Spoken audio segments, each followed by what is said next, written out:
되었습니다. 인정하십니까? 헌법재판소의 결정은 존중합니다. 윤석열이 내란 행위를 저지른 것을 인정하십니까? 재판 중에 있기 때문에 제가 단정하기는 어렵습니다. 헌법재판소에서 윤석열의 내란 행위에 대해서 헌법을 위반한 중대한 파면 사유에 해당한다고 얘기했습니다. 본인이 법률가인데 헌법재판소의 판결에 승복하지 않는 것입니까? 헌법재판소에 내란이라고 한 바는 없는 것. 내란 행위에 대해서 판결했습니다. 헌법재판소에서 헌법과 국회 소추 사유가 내란 행위예요. 판결문 보세요. 오늘 윤석열 내란 우두머리 재판이 진행 중입니다. 공판검사 몇 명이 나갔습니까? 특별수사본부에서 수사와 공판 진행 사항은 법무부에 보고하지 않는 것으로 알고 있습니다. 특수본 검사가 전부 몇 명입니까? 보고하지 않는 것으로 알고 있습니다. 조국 전 법무부 장관 수사는 21명이 수사했습니다. 검사가. 이재명 대표 재판 선고에는 차장검사부터 검사 10명이 나갔습니다. 국민을 향하여 총뿌리를 겨눈 내란 수계 재판에 대해서 검사 100명은 보내셔야 되는 거 아닙니까? 특수본부는 해체되었습니까? 저는 그 내용은 보고받지 못해서 특수본의 현재 상황이 어떤지 알지 못합니다. 알고 계시는 게 없으시네요, 장관님은. 그 내용은 전혀 보고를 하지 않는 것으로. 특수본부는 왜 내란죄 수사, 추가 수사하지 않습니까? 전혀 모르십니까? 특수본에서 그 상황에 맞게 수사를 하는 것으로 알고 있고 비화폰 내역을 압수수색해야 되지 않겠습니까?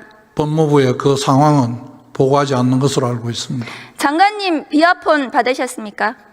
비화폰이라는 게 도대체 어떤 개념을 말씀하시는지 제가 정확하게 모르겠습니다. 심우정 검찰총장은 비화폰 받았을까요?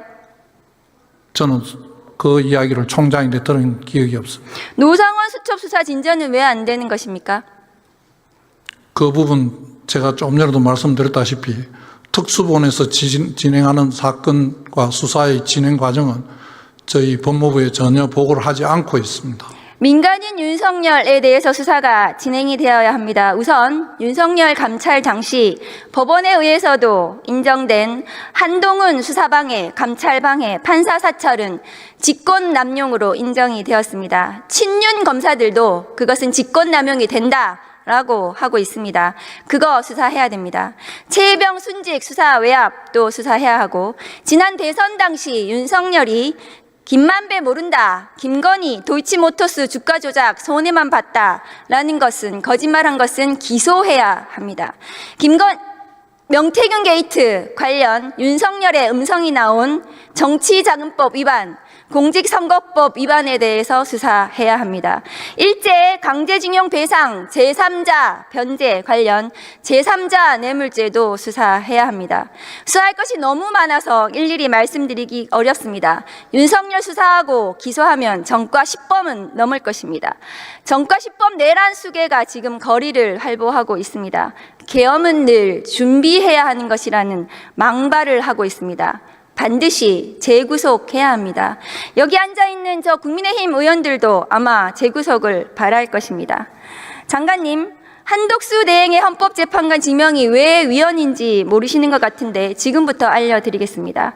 헌법 제77조 장관님께서 아까 말씀하신 사고와 거리가 같이 규정되어 있는데 왜 다르게 해석해야 합니까? 헌법마저도 그렇게 아전인수로 해석을 하십니까? 그리고 국회입법조사처는 대통령이 아닌 국무총리는 민주적 정당성이 대통령과 같지 않다, 국민 대표성이 없다, 현상 유지가 아닌 한 임명은 어렵다고 판단했습니다. 헌법학자회의에서도 한독수 재판관 지명은 위헌이라고 아까 이용우 의원께서 말씀하신 것을 다시 알려드립니다. 심지어 이완규 법제처장이 있는 법제처에서도 권한대행의 직무 범위는 현상 유지에 그쳐야 한다고 말한 적이 있습니다. 왜 친윤 검찰들은 그토록 욕심이 많습니까?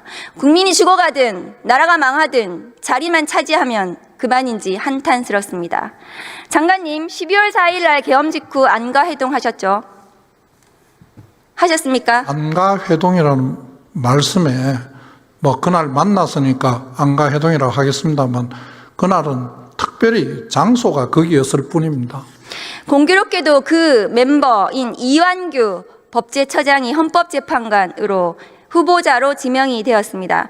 그 당시에 안가 회동에서는 1차 계엄 뒷수습과 2차 계엄을 논의한 것은 아닙니까? 이완규 처장이 그때 무슨 얘기를 했습니까? 의원님께서 말씀하시는 2차 계엄 논의, 1차 계엄 뒷수습 이런 게 아니었습니다. 이완규 처장은 무슨 얘기를 했습니까, 당시에?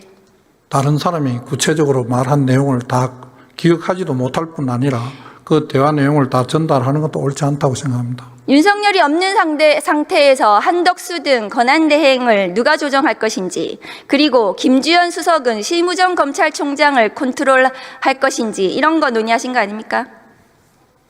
실제로 이완규 처장은 지난 3월 4일 최상목 권한대행에게 헌재에서 위헌 결정이 난 마은영 미임명에 대해서 헌재 결정을 따르지 않아도 된다, 이렇게 의견을 냈습니다. 이것은 직무유기 아닙니까, 법무장관님?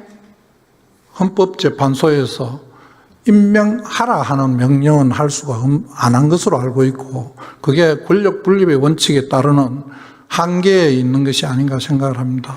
장관님, 제가 이거 직무유기 기소하면 반드시 유죄가 날 건데 장관님께서 이거 기소하지 않으면 직무유기가 되실 수가 있습니다. 장관은 기소권이 없습니다.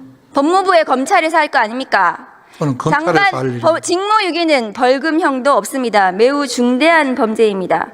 그 안가해동에서 후임 헌법재판관을 이완규 법제처장으로 지명한 것에 대해서도 논의했습니까? 그런 사실 없습니다. 당시 윤석열 대통령의 탄핵은 당연히 예상되어 있었는데 탄핵 심판 대응도 논의했습니까? 저희들이 그 당시에 아직 탄핵이 논의되지 않고 있는 상황이었습니다. 저희들이 그걸 대비해서 논의한다는 것 자체가 어불성설입니다. 장관님이 탄핵소추로 자리를 비운 동안 내란숙의 윤석열의 구속 취소 결정이 있었습니다. 검사 몇 년 하셨습니까? 저는 검사 23년 했는데요. 구속기간을 시간으로 계산하는 것을 보지 못했습니다. 장관님도 못 보셨을 겁니다. 그런데 심우정 검찰총장이 즉시 항고를 포기했습니다. 대검의 지휘감독권, 수사팀이 법률에 규정된 권한 행사를 못하게 할 수 있습니까? 대검의 지휘감독권 남용입니다. 수사팀은 특수본부에서 즉시 항고를 행사하려고 했는데 심우정 검찰총장이 못하게 했습니다. 직권남용 아닙니까? 의원님께서 말씀하시는 그 구체적인 사실관계를 제가 알지를 못합니다. 직권남용이 됩니다. 법무부에서 감찰하셔야 됩니다. 전국에 구속 재판받는 피고인이 몇 명이나 될까요, 장관님? 숫자는 정확하게 모르겠습니다. 윤석열의 구속 취소 이후에 전수조사 안 하셨습니까? 제가 와서 그렇게 할 시간이 없었습니다. 윤석열처럼 구속기간 도가되어서 기소된 피고인이 있는지, 그 피고인들 몇 명인지 전수조사 하셔야 되는 거 아닙니까? 왜 윤석열만 풀어줍니까?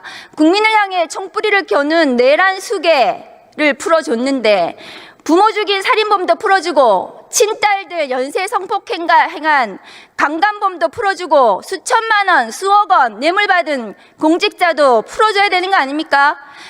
내란 수괴도 풀어주는데 왜 못 풀어줍니까? 그것이 정의 아닙니까? 법무부의 정의 아닙니까? 국민이 어떤 지점이 분노하는지 의원님께서 모르십니까? 지금 말씀하시는 내란 수괴라는 단어에 내란 수괴 혐의를 받고 있는 건 모르겠습니다만 내란 수괴라고 지금 단정하기는 좀 어렵지 않나 싶고, 죄명으로 사람을 호칭하지 않습니다. 저희들 무죄 추정의 원칙에 따라서 의원님께서도 잘 아시다시피 어떤 사람의 그런 혐의로 기소되었다고 그 사람을 호칭하면서 그 기소된 죄명으로 누구라고 하지 않습니다. 그럼 장관님의 이 구속 취소에 대해서는 동의하시는 겁니까? 저는 조금 전에 다른 의원님께서 질의하실 때 말씀드렸습니다만 그 구속 집행정지 부분과 구속 취소와 관련된 부분에 한 조항에 있습니다. 그러다가 구속 집행정지와 관련된 부분이 위헌 결정이 나서 그 조문 구속 집행정지와 관련된 부분만 법률 개정을 하고 나머지는 개정을 안 한 것으로 저는 알고 있습니다. 그런데 그 내용 자체가 저희들 입장에서는 똑같은 취지의 내용이기 때문에 일단 풀어주고 그 다음에 본 재판 내에서 구속기간 산정 방법이 틀렸다든지 수사권 유무에 대한 부분을 다투는 게 맞다는 개인적인 생각을 했습니다. 그래서요. 부모 죽인 살인범도 풀어주시고 친딸들 연쇄 성폭행한 강간범도 풀어주시고 수천 수억 원 매물받은 공직자도 풀어주세요. 해당 재판부 내에서 재판 과정에서 제가 해결할 생각입니다. 질문하겠습니다. 대전지검 형사부 어떤 검사가 자기는 이 형법 규정이 위헌이어서 피의자 조사 못하겠다. 심우정대로라면 그렇게 해도 됩니다. 앞으로 대한민국의 어떤 공직자가 장관님 말씀대로라면 법이 있는데 그 법이 위헌인 것 같아서 입법도 행정도 사법도 나는 안 하겠다 이렇게 해도 됩니다. 그렇게 법치를 스스로 무너뜨리는 것이 법무부 장관입니까? 무법부라고 저는 생각을 합니다. 그렇게 하는 검사는 없을 것으로 생각합니다. 지금 심우정의 검찰이 그렇게 하고 있습니다. 법무부에서 직접 감찰을 하셔야 됩니다. 행안부 장관 대행님 나오십시오.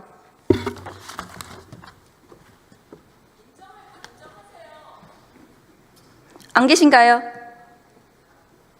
행안부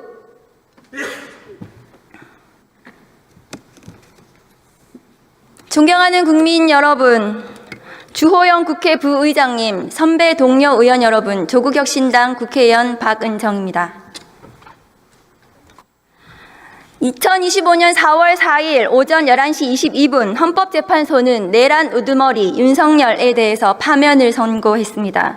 그러나 헌법과 법치를 무너뜨린 윤석열이 임명한 공직자들에 의해 윤석열의 내란은 현재 진행형입니다. 오늘 국민이 부르는 국회 대정부 질문에 출석하지 않은 한덕수 권한대행은 불과 3개월 전 헌법기관 구성은 대통령의 고유 권한이므로 자제되어야 한다고 말한 자신의 말도 기억하지 못하고 정치검찰 이완규 법제처장을 헌법재판관으로 지명하였습니다. 대한민국의 헌법을 수호하고 민주주의를 지키는 헌법재판소에 대하여 대통령도 아닌 자가 윤석열 캠프에서 정치를 한 자를 헌법재판관으로 지명하는 헌법 파괴 행위를 버젓이 자행하고 있습니다. 법원은 국민을 향하여 총부리를 겨눈 내란 우두머리의 구속을 위법하게 취소하고 검찰은 즉시 석방해 주었으며 오늘부터 진행되는 내란 우두머리 재판은 국민이 알지 못하는 깜깜이 재판을 하는 만행도 벌어지고 있습니다. 망해가는 후진국에서나 볼 수 있는 헌법 파괴, 법치 파괴로 대한민국은 무너지고 있습니다. 돌이켜보면 윤석열이라는 사람이 관여하는 모든 곳은 망가졌습니다. 검찰은 윤석열 검찰총장에 의해 정치검찰이라는 오명을 쓰고 해체를 기다리고 있습니다. 대통령이라는 지위도 국민의힘이라는 정당도 윤석열을 대입하면 그것이 한낱 윤석열의 장난감으로 전락했습니다. 이제 법원도 헌법재판소도 윤석열이 묻으면 순식간에 나락으로 떨어질 것입니다. 이미 법원은 윤석열을 풀어준 판사에 의해 망가지고 있고 친윤 이완규 법제처장의 헌법재판관 지명은 친윤 검찰이 검찰을 완전히 망가뜨린 것처럼 헌법재판소를 쓸모없는 정치재판소로 만들 것입니다. 이 모든 상황을 막을 기회는 4년 전 분명히 있었습니다. 존경하는 추미애 법무부 장관님과 윤석열 검찰총장을 감찰하고 징계할 때 지금처럼 절박하게 힘을 합쳐주셨더라면 추미애가 이겼을 것입니다. 그리고 당시 고립되어서 윤석열과 죽을 힘을 다해서 싸웠던 몇 명 되지 않았던 그 검사들이 이겼을 것입니다. 윤석열의 내란과 대한민국의 혼란은 어쩌면 그때부터 당연히 예정된 것이었습니다. 지금 국회는 윤석열과 윤석열 세력에 의한 난을 끝까지 진압해야 되는 절체절명의 임무를 수행해야만 합니다. 지난 4년 전의 우를 다시 범해서는 안 됩니다. 이 내란을 종식시키지 못한다면 대한민국은 앞으로 나아가지 못하고 멈출 것입니다.